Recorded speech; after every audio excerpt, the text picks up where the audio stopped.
Thank you for watching, liking, commenting, sharing, and subscribing right now.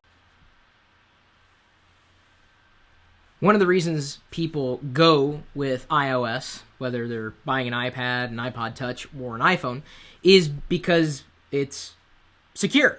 I mean, Apple controls everything that goes into the operating system. You know, whether it's through the App Store or whether it's installed on the phone to begin with.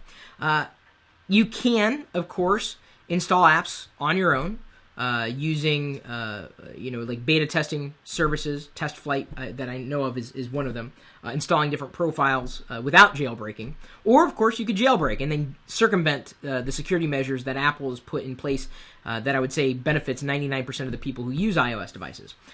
Android's been different, and Google's taken a completely different approach. Some would argue that this is open.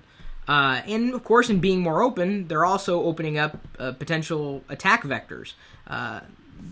Android is secure as an operating system, probably no more or less secure than iOS, but it's easier to circumvent the security measures put in place when you're using an Android device versus iOS. So my question to all you Android users, everybody's watching, because I'm not passing judgment at all, do you use mobile security software for your Android devices? Something that could monitor what you're doing on the device, making sure you're not installing the wrong things. Do you ever need to make sure that, let's say, your apps are backed up? I mean, that's, I guess, in the range of security. So if something happens, you could always restore.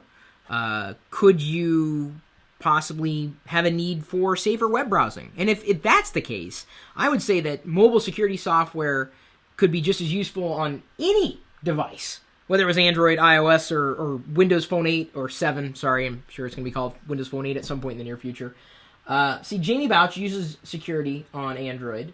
But see, here's the thing. Even if you install all the right apps, if you're surfing the web and you click the wrong link, if your ISP or DNS service provider doesn't tell you, hey, you're about to click on a bad link, you could compromise your security. You could enter in a username and password on a website that is going to take it and go somewhere else with it. Well, this is one reason you might want to use security software on any mobile device, Android or iOS, and use it, potentially this app, a security app, as your primary web browser, if only because it's going to add that one extra layer of protection for you. I mean, of course, it's not going to stop you from getting bad emails. It's not going to stop you from clicking links. You're going to do that anyway.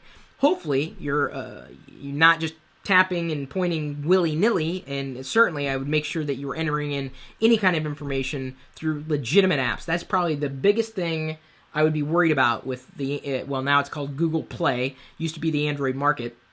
That marketplace of apps, you could have 74 apps that all look official, but only one of them is. Android, or I should say Google, has done a fair job at cleaning up as much as they possibly could while still maintaining an open marketplace, but that's something which iOS users won't put up with at all, and a few have certainly snuck through their gates at some point, and they cleaned them up pretty quickly. Okay, let's see. Running a security app. Degrade performance on a newer dual-core devices. Won't notice it, but on my single-core phone, too much lag. Fair enough. Well, here's a question for you. How much is your security worth? We've got an article that's detailed a few options for all you Android users there on LockerGnome.com. It's linked in the video's description. And if you are an Android user or know of one, feel free to share it with them. The easiest way to do it is to press +1, tweet it, or like it on Facebook.